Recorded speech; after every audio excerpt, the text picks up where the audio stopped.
pas banget ya, mau penutupan tahun pelajaran. Dan karena kita nggak bisa keluar, outing keluar, jadi sekali Museum Penerangan bisa hadir di sekolah kami. Walaupun kita online di rumah masing-masing. Ya, semoga dengan kehadiran dan penjelasan dari Bapak staf Museum Penerangan, anak-anak bisa lebih jelas dan jadi tahu yang sebelumnya belum pernah ke Museum Penerangan. Karena jujur saya sendiri juga belum pernah ke sana, Pak, karena saya baru dari Surabaya juga, pindahan dari Surabaya. Ya, semoga bermanfaat dan memberi pengetahuan yang baik dan banyak untuk anak-anak. Terima kasih. Silakan dilanjut, Pak. Oke, Bu Tria, matur nuwun. Saya juga arek Surabaya, Bu. Oh, oke. Okay. Monggo. Ya, saya sih senang menyambut teman-teman adik-adik dari Bright School dan Ibu Tria dan juga timnya. Semoga kita bisa mengenal bagaimana pentingnya komunikasi dan juga perkembangan bentuk serta alat komunikasi yang pernah ada di Indonesia. Oke, saya coba sapa rekan saya yang paling cantik nih, Mbak Laras.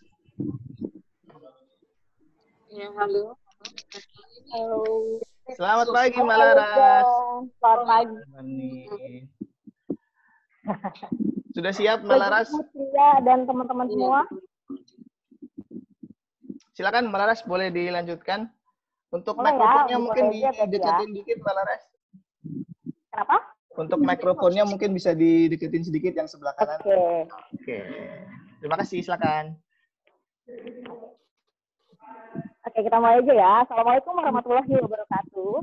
Perkenalkan, nama saya Laras. Nothing works. Oh, ya, kalau gitu bisa. Sebelum kita mulai virtual experience-nya, ini udah pada paham belum sih? Sebenarnya Museum Penerangan itu apa sih? Kenapa dinamain Museum Penerangan? Jadi Museum Penerangan itu dulunya di bawah Departemen Penerangan yang sekarang namanya Kementerian Komunikasi dan Informatika. Museum Penerangan itu isinya pada zaman dulu sampai sekarang yang masih digunakan. Jadi ruang lingkup yang akan saya jelaskan adalah tentang zaman prasejarah, alat komunikasi tradisional, dan alat komunikasi modern. Jadi kita mulai aja ya, yuk.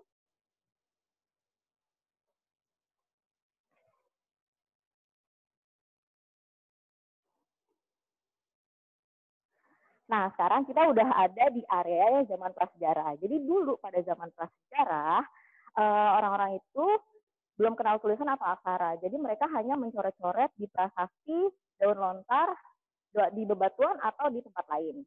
Nah, sekarang sudah ada contoh salah satu alat komunikasi tradisional nih. Ini dia nih. Ini namanya kentongan. Jadi kentongan ini dipakai pada masyarakat di dataran tinggi. Jadi ini dipukul, ini berfungsi untuk mengumpulkan masyarakat dengan tanda-tanda yang berbeda. Jika dipukulnya dengan ritme cepat, berarti itu ada bencana. Dan ritme lambat biasanya hanya diberikan informasi dari pemerintah ke masyarakat pada zaman dulu. Gitu. Nah, ini dia nih. Jadi kalau saya contohin ya, kalau misalnya ada bencana biasanya akan dipukul cepat kayak gini. Nah, kalau misalnya cuma informasi aja, paling cuma gini doang. Gitu. Nah, sekarang kita beranjak ke alat komunikasi tradisional yang lain. Nah, di sini nih, ini adalah alat komunikasi tradisional lain namanya trompet toys. Jadi trompet toys ini sebenarnya sama kayak kentongan ini, tapi ini digunakannya dengan ditiup dan ini digunakan di masyarakat pesisir pantai. Trompet ini berasal dari Nusa Tenggara Timur. Jadi lain halnya dengan yang sebelahnya nih. Yang sebelahnya adalah mangkok merah. Mangkok merah adalah alat komunikasi tradisional yang digunakan di Kalimantan untuk berkomunikasi dengan para leluhur pada zaman dulu. Dan sampai sekarang pun masih digunakan. Gitu. Nah, dari transisi alat komunikasi tradisional ke alat komunikasi modern, muncullah salah satu surat kabar pertama di Indonesia pada tahun 1744, yaitu Batavia Novalis. Tapi tidak bertahan lama, hanya 2 tahun mereka menerbitkan surat kabar. Lalu pada bulan Agustus di tahun yang sama, di tahun yang sama penutupan Batavia Novelis, muncullah kantor pos pertama pada tanggal 26 Agustus 1746. Gitu. Nah, ini adalah salah satu koleksi tertua yang ada di Museum Penerangan, yaitu surat kabar Selompet Melayu, dan yang sebelah sini ada surat kabar Retno Dumila. Surat kabar Retno Dumila ini pertama kali ada di tahun 1885 dan tahun 1901 dipimpin oleh Bapak Wahidin Sudirohusodo. Jadi Bapak Wahidin Sudirohusodo adalah salah satu pendirinya organisasi Budi Tomo, organisasi Bumi Putra pertama yang terbentuk pada tahun 1908. Jadi pertama kalinya Budi Tomo ini muncul, ini adalah menjadi cikal bakalnya kebangkitan bangsa Indonesia untuk merebut kemerdekaan. Gitu. Hari Kebangkitan Nasional itu diperingati tanggal 20 Mei, ya teman-teman jangan sampai lupa. Lalu alat komunikasi modern ditandai dengan pada tahun 1925 perkumpulan siaran radio pertama. Itu milik Belanda. Tapi setelah 8 tahun Indonesia berhasil membuat lembaga penyiaran pribumi pertama di Indonesia, yaitu Solo Radio Vereniging. Gitu. Nah, sebagai bukti perusahaan broadcast Indonesia pertama di Indonesia itu udah masuk, itu adanya perusahaan Nirom. Perusahaan Nirom adalah Jawatan Radio Broadcast Hindia Belanda. Jadi ini adalah radio yang dikelola oleh pemerintah kolonial berbahasa Belanda, dan ini sudah tersebar di Pulau Jawa. Ini munculnya tahun 1930-an. Ya, setelah Belanda pergi dari Indonesia dan digantikan oleh Jepang pada tahun 1942, Jepang mengambil alih Nirom dan mengganti nama menjadi radio umum. Sedangkan radio umumnya, ini adalah radio umumnya.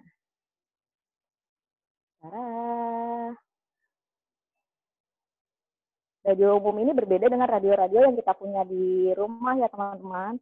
Kalau ini besar banget dan ini bahasanya bahasa Jepang gitu. Lalu setelah Jepang kalah di Perang Asia Pasifik, akhirnya Indonesia berhasil merdeka pada tanggal 17 Agustus 1945. Lalu pada tanggal 2 hari setelah itu, tanggal 19 Agustus 1945, Indonesia berhasil menyelenggarakan PPKI kedua. Sidang PPKI kedua ini menghasilkan 12 kementerian. Salah satunya adalah Kementerian Penerangan yang kita kenal sekarang jadi Departemen Penerangan gitu. Dan sekarang jadi Kementerian Komunikasi dan Informatika gitu. Kak Wildan boleh ngasih kuis sekarang nggak? Boleh banget, boleh banget. Boleh ya? Iya, jadi sebelumnya kita tuh mau berbagi hadiah ya. Jadi hari ini ada beberapa hadiah menarik yang akan kami bagikan kepada teman-teman dari Bright School dengan cara menjawab kuis. Caranya seperti apa? Nanti Mbak Laras akan memberikan pertanyaan. Untuk yang ingin menjawab bisa menggunakan fitur raise hand ya. Jadi angkat tangannya. Nanti saya akan memilih orang yang paling cepat mengangkat tangan atau mengaktifkan fitur raise hand-nya. Nanti bisa menjawab. Seperti itu ya. Kalau benar mendapatkan hadiah menarik dari kami. Silakan Mbak Laras, pertanyaan pertama. Oke, pertanyaan pertamanya, tadi saya sebutin tentang alat komunikasi tradisional ada 3. Sebutin aja 1. Apa alat komunikasi tradisional yang ada di Museum Penerangan?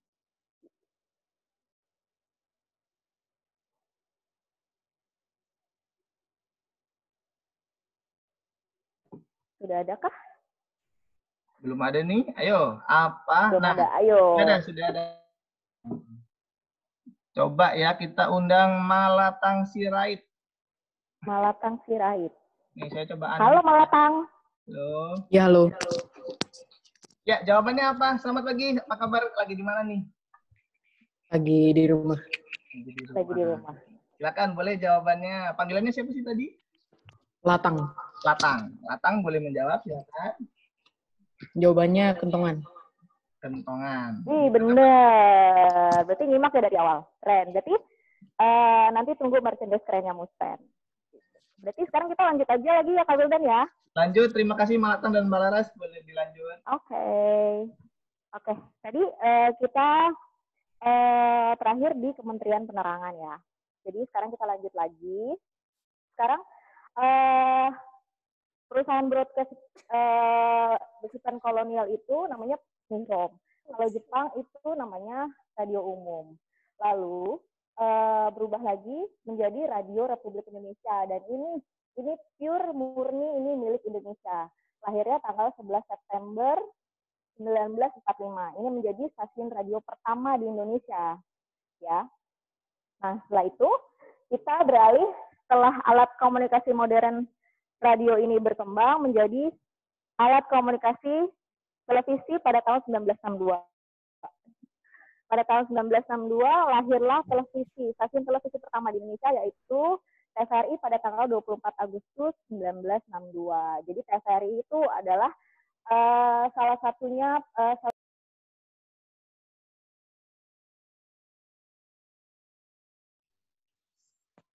Halo, Mbak Laras, sorry, maaf. Nah, kayaknya ntar. Unmute. Oh kan. Cek. Sudah masuk lagi. Silakan. Sudah, itu udah. Sudah. Gimana tadi? Yaudah kita lanjut aja ya berarti. Tadi ada TVRI pada tahun 1962. Nah, untuk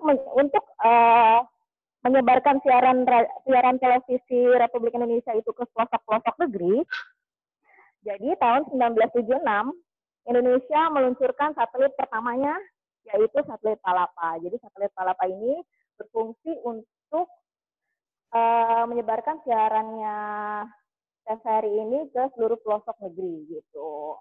Lalu di awal tahun 90-an televisi swasta mulai bermunculan. Pada tahun 1989 SCTV melakukan siaran percobaan. Nah, setelah itu baru muncul RCTI dan stasiun swasta yang lain gitu. Karena waktu itu SCTV menjadi hanya memulai siaran terbatas dan percobaan di Surabaya, jadi predikat stasiun TV pertama swasta diambil oleh RCTI pada waktu itu. Gitu. Nah, sekarang kita intermezzo dulu untuk lihat koleksi-koleksi radio yang ada di Museum Penerangan. Di sini banyak banget nih koleksi radio-radio. Bisa lihat ya, di sini ada radio pemantau, sebelah sini radio pemantau, ada radio Cawang, lalu ada radio pedesaan. Nah, radio-radio ini bentuknya beda ya sama yang kita punya sekarang.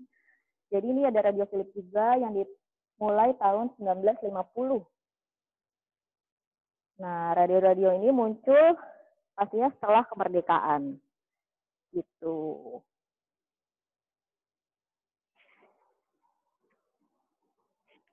Oke, sekarang kita lanjut lagi di layar kaca nasional. Oke, yuk. Sorry nih Kak Laras. Ya? Sebelum ke sana ada pertanyaan yang masih relate sama bagian sebelumnya. Oke. Itu ada yang nanya, kentongan yang tadi itu dari mana aja ya, boleh tahu nggak? Oh, kentongan iya. itu ada. Yang nanya ini namanya Adik Kira Torita. Terima kasih atas pertanyaannya. Oh, keren ya. Jadi kentongan itu ada 3 kan. Yang satu dari Yogyakarta, yang satu dari Purworejo, yang satu dari bagian Jawa, di bagian timur Jawa. Gitu. Itu ada 3 ya kentongannya. Gitu. Sudahkah? Bisa dimulai lagi? Boleh. Jadi itu tadi kentongan yang kami punya dari daerah tersebut ya Kak ya? Iya. Cuma memang dulu itu kentongan memang banyak dipakai juga di daerah-daerah lain. Hanya saja yang kami punya yang dari daerah 3 tadi. 3 daerah tersebut gitu. Iya, Oke, terima kasih. Silakan. Oke, berlanjut ya. Jadi sekarang kita udah sampai di layar kaca nasional. Jadi layar kaca nasional ini bercerita tentang stasiun TV pertama di Indonesia, yaitu TVRI. TVRI ini adalah salah satu proyeknya waktu Asian Games keempat yang tadi saya bilang waktu itu. Nah, ini adalah logo-logonya dari dia awal TVRI muncul sampai tahun 2007 gitu. Karena kami lagi revitalisasi, makanya logo terbarunya belum nempel di sini nih. Jadi nanti setelah revitalisasi selesai, baru udah ditempel logo yang terbarunya. Oke, nah di sebelah sini adalah program TVRI yang paling fenomenal. Pasti Bapak Ibu kalian yang tahu deh, yaitu Dunia Dalam Berita. Jadi Dunia Dalam Berita ini merupakan siaran program berita mancanegara di TVRI yang ditayangkan setiap hari pukul 9 sampai setengah 10 malam dengan durasi selama 30 menit. Gitu. Pertama kalinya ini 20 Juli 1973. Gitu. Nah, program terfavoritnya TVRI bisa kita lihat nih di sebelah sini. Ini adalah program terfavoritnya anak-anak. Nah, kita lihat Studio Si Unyil. Kalian pasti sudah tahu ya Unyil kayak gimana. Nah, sekarang kita masuk dulu deh. Studio Si Unyil. Silahkan.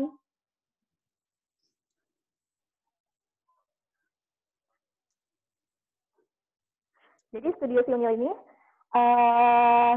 menceritakan kisah seharian dari seorang bocah yang namanya Unyil. Di sini cerita-ceritanya itu ada sangat filmnya. berrelasi dengan kehidupan sehari-hari. Di sini bercerita tentang desa Sukamaju yang di dalamnya masyarakatnya berbeda suku, berbeda agama, tapi mereka tetap rukun dalam bermasyarakat gitu. Jadi pemerintah pun juga menyisipkan informasi-informasi yang mendidik, di siaran Unyil tersebut gitu. Seperti rajin menabung, jaga kebersihan, atau rajin belajar gitu. Nah, sekarang kita udah masuk ke studio TVRI. Silakan masuk dulu. Ini adalah studio TVRI. Ini adalah studio yang menggambarkan studionya TVRI. Dan di sebelah sana itu adalah room kontrolnya TVRI. Itu adalah ruangan untuk mengatur gambar dan suara. Jadi kalian bisa membayangkan ya gimana gambar itu studio ini bekerja. Di situ ada mixer-mixernya, ada headphone-nya. Nah, kita lanjut dulu ya. Oke. Nah, di sini kalau kita udah lihat studionya, kita lihat alat-alatnya dulu nih. Nih ya, kita lihat alat-alatnya dulu. Jadi kamera yang ada di TVRI itu berbeda bentuk. Kalau yang ini adalah kamera yang digunakan di dalam ruangan. Jadi ciri-cirinya adalah ada rodanya. Dan ini pasti kalian udah pernah lihat deh. Ini kamera yang ada di dalam studio TV. Zaman sekarang juga masih pakai kayak gini. Kalau sekarang masih dipakainya yang kecil-kecil. Nah, ini adalah kamera TVRI yang dipakai di stasiun televisi di Bali pada tahun 1991 mulainya. Gitu. Sedangkan kalau yang sebelah sini, ini adalah kamera TVRI perekam pelantikannya Bapak Presiden Soeharto. Ya, ini adalah kamera yang dipakai di luar ruangan. Gitu. Dan di sini juga ada lampunya, ada pengatur gambarnya juga. Gitu.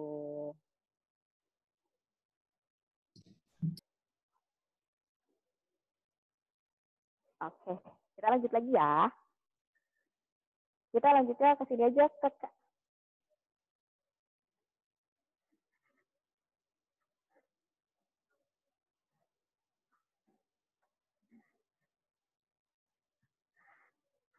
Nah, sekarang kita sudah ada di area Departemen Penerangan. Nah, yang tadi saya bilang Departemen Penerangan, sekarang berganti nama jadi Kementerian Komunikasi dan Informatika. Departemen Penerangan itu, setelah kemerdekaan itu, fungsinya adalah untuk mempertahankan kemerdekaan, untuk mengajak rakyat, untuk mempertahankan kemerdekaan, dan yang ketiga adalah untuk menyebarkan berita kemerdekaan di dalam negeri dan maupun di luar negeri.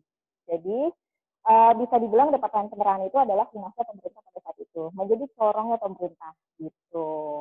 Nah ini adalah pesawat penerima televisi pertama nih. Untuk menyukseskan Asian Games keempat waktu itu, pemerintah membagi-bagikan televisi ini ke setiap kelurahan-kelurahan supaya masyarakatnya bisa nonton Asian Games keempat waktu itu. Gitu. Jadi memang pada zaman dulu itu tidak semua orang punya TV.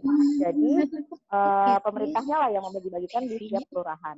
Gitu ya. Nah, kalau ini adalah ini namanya diorama kecil. Jadi diorama kecil ini adalah menceritakan tentang diorama operasional penerangan kaum penjajah atas Irian Barat, maka saudara kita di sana mengalami ketertinggalan. Makanya Departemen Penerangan memberikan penyuluhan-penyuluhan yang bermanfaat, yang edukatif ke Irian Barat. Jadi nggak cuma di ibu kota aja ya, Depen memberikan penyuluhan-penyuluhan. Jadi sampai ke Irian Barat pun itu Depen memberikan penyuluhan. Oke, nah di sini nih saya mau kasih lihat nih, ini adalah kamera film yang dipakai untuk merekam Asian Games keempat waktu itu. Gitu. Jadi bisa kelihatan ya kalau kamera di outdoor bentuknya kayak gimana. Nah,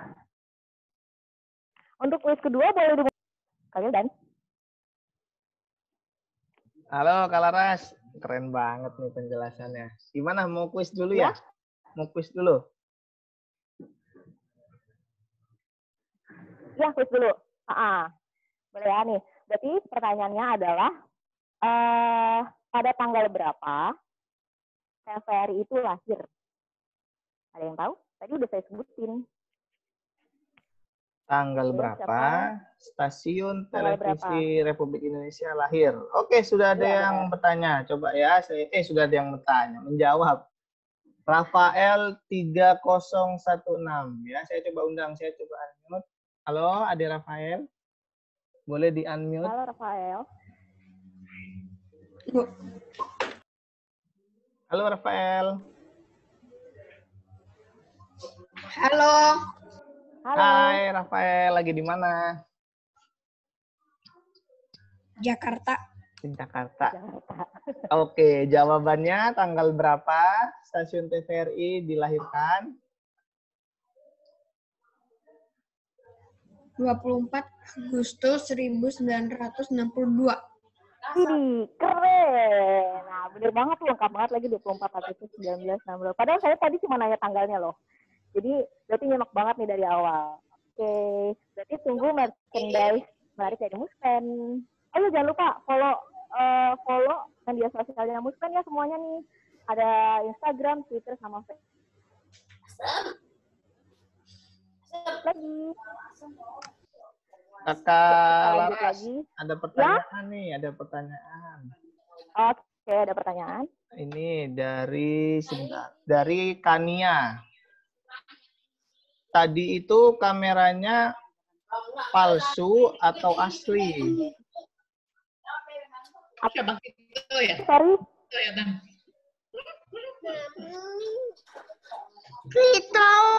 Kita nih. Kita.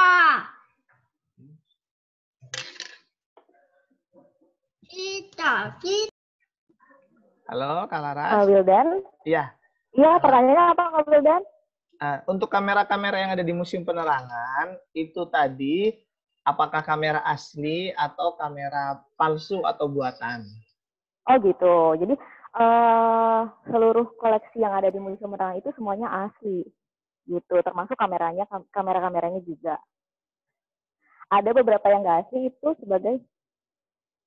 Jadi ada beberapa yang tidak asli, tapi aslinya ada di Monumen Pers yang ada di Solo. Mister. Itu juga di bawahnya Kominfo. Gitu. Udah jelas ya? Sudah jelas. Jadi kita mulai lagi aja. Oke. Ini Adik Nuada mau nanya ya? Halo Nuada. Oh iya, dia udah angkat tangan tuh. Coba Nuada. Nah, di-unmute. Halo, Nuada. Coba di-unmute dulu. Halo, Nuada. Tadi itu tuh bonekanya itu tuh serem banget tahu tadi. Yang Yang ada mana? rumah kecil-kecilnya itu loh. Oh, si Unyil. Iya serem. Oh, serem. Emang kamu nggak Serem. pernah nonton? Hah? Sudah Nggak pernah ada nonton? di film. Oh, di film. Kalau Emang sekarang Netflix tapi ini kok ya. bonekanya kok bisa ada di situ ya? Oh, bisa. Jadi kita koleksi-koleksi kita itu banyak yang pemberian dari instansi-instansi pemerintah. Salah satunya perusahaan film negara pada waktu itu. Jadi perusahaan film negara itu adalah yang memproduksi si Unyil tersebut. Makanya kita mendapatkan koleksi tersebut. Gitu. Oke, keren. Oke. Terima kasih jawabannya, Kak Laras. Jadi gitu ya, Nuada. Oke. Itu sebenarnya dia nggak serem. Itu cuman dia lagi Enggak, maghrib nggak aja serem. ya. Kasih. Ya, sama-sama. Lagi maghrib. Makasih pertanyaannya. Lanjut, Oke, Kak Laras. kita lanjut ya. Nah, ini nih koleksi yang salah satu koleksi yang paling menarik kalau pengunjung-pengunjung pada datang ini adalah namanya proyektor koper. Jadi proyektor koper ini adalah proyektor yang dipakai Departemen Penerangan dalam menyebarkan informasi juga. Jadi penyebaran informasi itu nggak cuma dari radio, televisi, atau surat kabar, tapi dari film juga. Makanya proyektor ini dipakai untuk menyontrong sebuah film di lapangan-lapangan. Karena dulu bioskopnya itu ada di lapangan, bukan di ruangan kayak kita sekarang. Nah, ini adalah proyektor koper. Jadi proyektor itu nggak cuma bentuknya koper doang ya, proyektor di sini banyak. Dan salah satunya yang paling diminati oleh pengunjung dan di foto-foto itu adalah proyektor koper. Gitu. Nah, karena sudah sudah menyinggung-nyinggung tentang film, kita sekarang ke bagian film ya. Nah, ini dia bagian filmnya Museum Penerangan. Dan di sini kalian bisa lihat ini proyektor juga dan bentuknya berbeda. Jadi ada berbagai macam proyektor memang di sini. Gitu. Jadi di bagian film ini menjelaskan bahwa perkembangan film di Indonesia ini dimulai sebenarnya dari tahun 1900 yang tadi saya bilang. Film itu berubah nama menjadi gambar hidup waktu di awal dan berubah menjadi namanya film sekarang. Lalu yang menjadi tanda bahwa Indonesia itu memproduksi film sendiri itu adalah pertama kali yaitu film Dara dan Doa. Itu disutradarai oleh Bapak Usmar Ismail. Jadi ini ditandai menjadi Hari Film Nasional. Jadi syuting pertamanya film Dara dan Doa ini, syuting hari pertamanya itu menjadi Hari Film Nasional pada tanggal 30 Maret 1950. Tapi setelah itu sampai tahun 1990-an itu film di Indonesia mengalami keterpurukan. Jadi tidak ada film-film yang kesannya berbobot pada saat itu. Sampai akhirnya di akhir tahun 90-an, di tahun 98 muncullah film Petualangan Sherina. Nih, Petualangan Sherina dan Ada Apa Dengan Cinta. Tuh, ini adalah dua film yang menjadi tanda bahwa film Indonesia kembali bangkit. Dan sampai sekarang masih banyak film-film yang bagus ya. Kayak Laskar Pelangi, Keluarga Cemara, dan yang lain sebagainya. Gitu. Nah, sekarang kita beralih ke piala-piala penghargaan film nih. Yang sebelah sini nih Piala Citra. Jadi Piala Citra ini adalah piala yang diberikan waktu Festival Film Indonesia. Penghargaan ini yang paling bergengsi, yang paling dinanti-nantikan oleh insan perfilman pada masa dulu dan masa sekarang. Kalau yang sebelah sini adalah alat-alat yang dipakai waktu syuting film seperti megafon, mikrofon, kamera film. Ini ada alat perekam suara, dan ini ada 2 proyektor. Gitu. Proyektor ini masih nyala loh. Jadi keren banget. Oke. Sekarang kita lanjut ke diorama nih. Ini pasti kalian tertarik banget ya sama diorama ini. Jadi ini adalah dioramanya RRI pada zaman dulu. Ya. Jadi di sini jelaskan kenapa ada pistol-pistolnya ya. Ini adalah diorama yang menceritakan tentang penyiar radio Republik Indonesia pada zaman dulu yang ditodong oleh TKI dan dipaksa untuk menyebarkan berita yang tidak benar pada masa itu. Jadi karena penyiar era ini tidak mau memberitakan berita yang tidak benar, makanya PKI dengan cara brutal menodongkan senjata kepada mereka. Gitu. Oke, kita lanjut ke diorama berikutnya nih. Ini adalah diorama Retno Dumilah. Jadi udah saya singgung-singgung ya Retno Dumilah yang tadi di awal. Ini adalah surat kabar. Salah satu koleksi surat kabar tertua yang ada di Museum Penerangan. Nah, kalau bisa kalian lihat yang berjas putih itu adalah Bapak Dr. Wahyudi Sudirosodo, pimpinan redaksi surat kabar Retno Dumilah pada tahun 1901 waktu itu. Nah, kenapa pakaiannya Jawa ya? Karena memang ini Retno Dumilah ini adanya di Pulau Jawa. Gitu. Jadi bahasanya masih bahasa Jawa dan bahasa Melayu. Gitu. Retno Dumilah ini diambil dari nama istrinya Bapak Dr. Wahyudi Sudirosodo. Gitu. Nah, sekarang kita beralih ke area yang selanjutnya.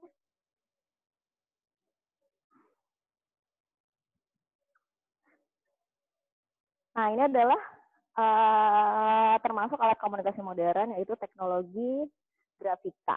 Jadi di sini kalian bisa lihat teknologi grafika ini adalah mesin ketik yang dipakai Departemen Penerangan pada zaman dulu. Nah, kalau ini mesin ketik. Jadi kalau kalian nanti ke sini, ini bisa kalian pakai dan kalian coba. Gitu ya. Bisa kalian pakai dan kalian coba. Ini adalah salah satu fasilitas interaktif yang ada di Museum Penerangan. Gitu. Ya, dicoba ya. Jadi ini harus ditekan banget. Kalau nggak ditekan banget, itu nggak akan nyampe nih tinta-tinta ini ke sini, gitu. Jadi dan nggak boleh ditekan secara barengan, karena akan kayak gini, akan error, gitu. Nah, kalau kalian mau nonton experience-nya pengunjung waktu lagi nyobain ini, bisa cek di YouTube-nya Muspen ya, di Muspen TV. Bisa searching Muspen TV atau Museum Penerangan. Kita udah terkenal kok. Jadi jadi searching Muspen TV atau Museum Penerangan tuh udah langsung muncul gitu ya. Pilih aja yang tentang unboxing atau experience gitu, itu ada. Oke? Nah, ini di sini nih kita bisa lihat mesin ketik yang dipakai sama Keraton Surakarta. Namanya mesin ketik huruf Jawa. Itu tulisnya bahasa Jawa. Nah, keren banget ya, beda banget sama mesin ketik zaman sekarang. Jangan-jangan kalian belum pernah melihat mesin ketik. Ini mesin, makanya kalau emang pengen lihat mesin ketik, macam-macam mesin ketik, bisa nih ke Museum Penerangan nanti setelah Corona, setelah kita buka itu kita kalian kesini ya. Kalau udah aman deh pokoknya. Tapi sebenarnya kita udah buka itu tanggal 20 Juni. 20 Juni. Jadi bulan ini kita udah buka. Cuma pokoknya kalian harus sehat dulu baru bisa ke sini. Jadi coronanya itu harus pergi dulu. Oke. Nah, sekarang ini adalah mesin-mesin. Nah, ini satu yang mesin ketik yang harus kalian lihat. Nah, ini adalah mesin ketik huruf Arab. Bisa ke sini kakak kameramen? Nah, ini adalah mesin ketik huruf Arab ya. Mesin ketik huruf Arab ini digunakan oleh Direktorat Penerangan Luar Negeri untuk mengetik naskah-naskah majalah Elyom dan Buletin Al-Adwa Al-Ahdas, kedua penerbit tersebut berisi berita-berita budaya dan kegiatan-kegiatan di Arab sana. Gitu. Nah, sekarang beralih ke mesin cetak. Jadi teknologi mesin cetak itu pertama kali ditemukan oleh Johannes Gutenberg yang berkebangsaan Jerman. Jadi dia nih yang menciptakan alat cetak gitu. Salah satunya ada di Muspen. Ya. Ini adalah salah satu contoh, jadi ada fotonya mesin cetaknya. Nah, yang ini adalah barang aslinya. Ini adalah mesin cetak tinggi. Jadi ini mesin cetak ini adalah mesin cetak yang mencetak yang besar-besar kayak billboard. Ini yang mencetak billboard, poster dan sebagainya. Jadi pokoknya yang gede-gede itu mesin pakai mesin cetak tinggi ini. Gitu. Nah, saya mau kasih tahu nih yang mesin cetak coba naskah ini. Jadi mesin cetak coba naskah ini adalah mesin cetak yang digunakan untuk memperbanyak naskah proklamasi pada zaman dulu. Gitu. Ini namanya mesin cetak coba naskah. Ya. Kalau yang ini namanya meja opmak. Jadi meja opmak ini adalah meja yang digunakan untuk mengatur tata letak di suatu majalah. Jadi kalau majalah itu ada kotak-kotak begitu kan. Nah itu adalah untuk mengaturnya gitu. Dan ini cara kerjanya adalah yang ini ya. Nih, kalian bisa lihat ya. Ini tuh ada huruf-hurufnya dan ini untuk di tempel-tempel ke kertas kertas gitu. Jadi untuk mengatur itu bentuknya udah simetris kotak-kotak gitu. Nah di sini juga ada yang kecilnya nih. Kalau kalian bisa lihat,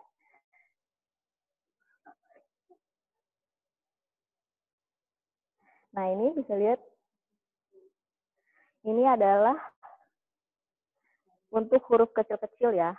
Itu berbentuk kalimat pada lempengan-lempengannya. Gitu. Oke, sekarang kita lanjut ke diorama yang terakhir. Yuk, kita lanjut ke diorama yang terakhir. Nah, ini pasti kalian suka dilihat ya. Karena ini adalah diorama yang fenomenal. Jadi diorama ini adalah diorama rapat di lapangan Ikada. Jadi lapangan Ikada itu dulu adalah selatannya Monas. Jadi kalian udah pernah ke Monas belum? Nah, ini adalah diorama yang diambil dari rapat lapangan Ikada. Jadi rapat lapangan Ikada ini adalah rapat yang Presiden Soekarno pada masa itu membakar semangat rakyatnya untuk terus mempertahankan kemerdekaan. Karena waktu itu Belanda itu udah mulai mau masuk lagi tuh setelah kemerdekaan. Makanya di sini di semua masyarakat dikumpulkan di lapangan Ikada untuk diberikan semangat gitu, semangat untuk terus mempertahankan kemerdekaan gitu.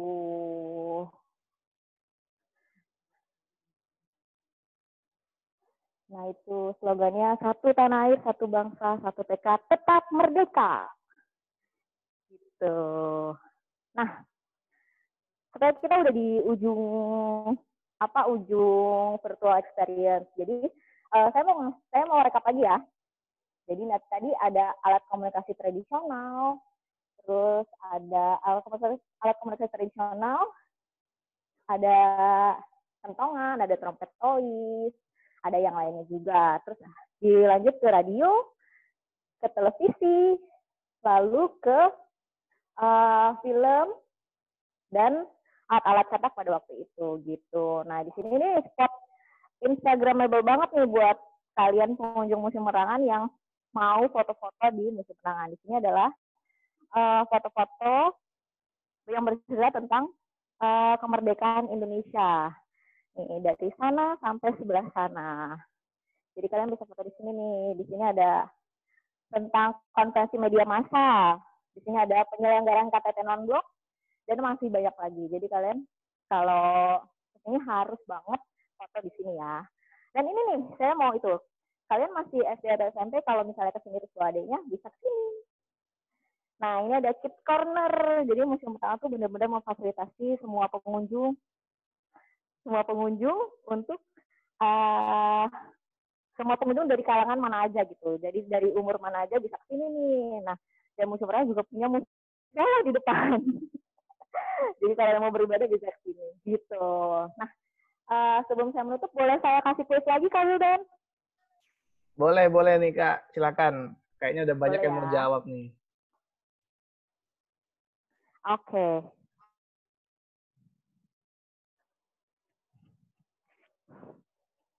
Oke. Jadi kuisnya adalah siapa penemu mesin cetak yang tadi saya sebutin? Udah ada yang bisa jawab? Ya, ini coba diangkat tangannya lagi. Yang sudah angkat tangan tadi siapa? Oke, saya coba undang yang paling pertama angkat tangan adalah Clara. Clara. Hai Clara. Clara, saya unmute ya.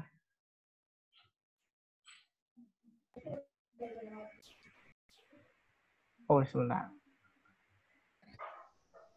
Halo Clara, apa kabar? Baik. Oke, Halo, jawabannya Clara. silakan bisa dijawab. Johannes Gutenberg. Johannes Siap. Gutenberg ya. Benar Oke. Kak Laras? Benar banget. Keren banget sih kalian tuh semuanya bisa jawab dalam satu kali jawab ya. Keren banget deh. Oke Keren banget. deh. Terima Berarti, kasih Clara atas jawabannya. iya, jadi survey experience udah selesai sampai sini. Saya udah bagi-bagi hadiah. Jadi terima kasih karena sudah mendengarkan informasi-informasi yang bermanfaat banget pasti buat kalian ya. Pokoknya kalian kalau misalnya ke sini harus banget explore semuanya, harus banget baca-baca captionnya, jadi bisa nambah informasi, nggak cuma jalan-jalan aja. Dan jangan lupa follow medsos Museum Penerangan ya. Instagramnya Museum Penerangan, Twitternya muspen_kominfo, Facebooknya Museum Penerangan, YouTube-nya Muspen TV ya. Iya, jangan lupa visit ke website-nya muspen.kominfo.go.id. Oke, saya kembalikan ke Wildan ya. Wassalamualaikum warahmatullahi wabarakatuh. Terima kasih Kak Laras. Waalaikumsalam warahmatullahi wabarakatuh. Terima kasih sudah mengajak kita berkeliling. Saya coba, ya ini udah di penghujung acara ya teman-teman, karena jam 9 kita akan selesai. Saya ingin coba undang Ibu gurunya lagi, Ibu Citra mungkin, atau yang lain boleh untuk memberikan kesan dan pesannya pada kami Museum Penerangan dan teman-teman dari siswa dan siswi.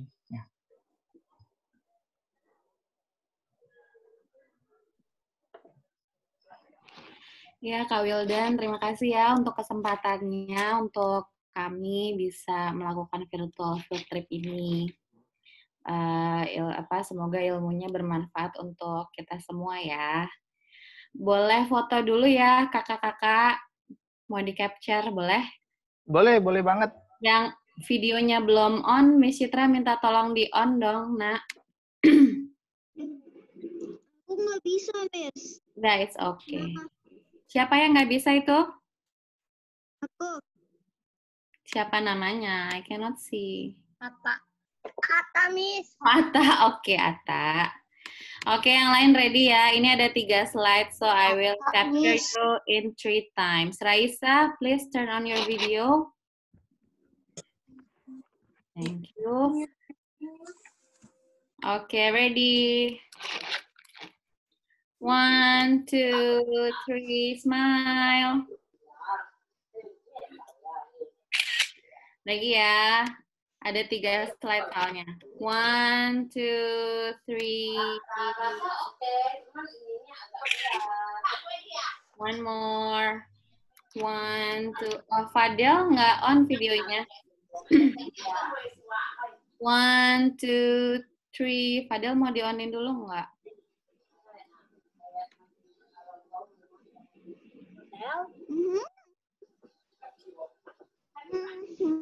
Okay, ready? 1, 2, 3, smile. Okay, thank you. Thank you everyone for joining this session. I am on YouTube. Wow. Miss, Ya, habis ini kita udah selesai kan? ya kita udah selesai, nak. Dari Fisik, Miss Nova ada yang mau say thank you? Penerangan. Lagi ya tulisannya ya Miss Citra. Atau masih lama? Hakarunis. Bilal, do you want to say something? Bilal, you want to say something, Bilal? No, thank you. Nothing. I have nothing to say. Yang lain boleh unmute dulu ya.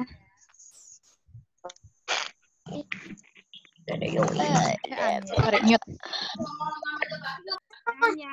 Kira, would you like to say something, Kira? Terima kasih pada Museum Penerangan ya yang udah menjelaskan, lumayan itu mumpuni.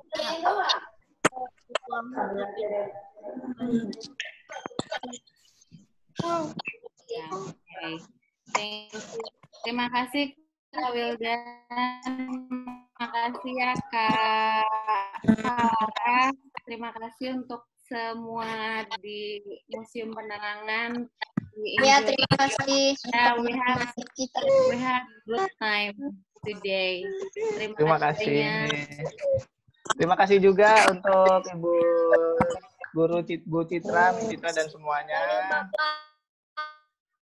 Sampai jumpa di lain waktu ya. Kami doakan semoga kita selalu sehat dan juga bisa segera main ke Museum Penerangan. Terima kasih. Saya ucapkan selamat beraktivitas di aktivitas lain. Sampai jumpa dan assalamualaikum warahmatullahi wabarakatuh. Sampai jumpa di lain hari. Mudah-mudahan kita bisa berkunjung langsung ya setelah pandemi selesai. Amin. Amin. Amin. Amin. Ntar gitu ya.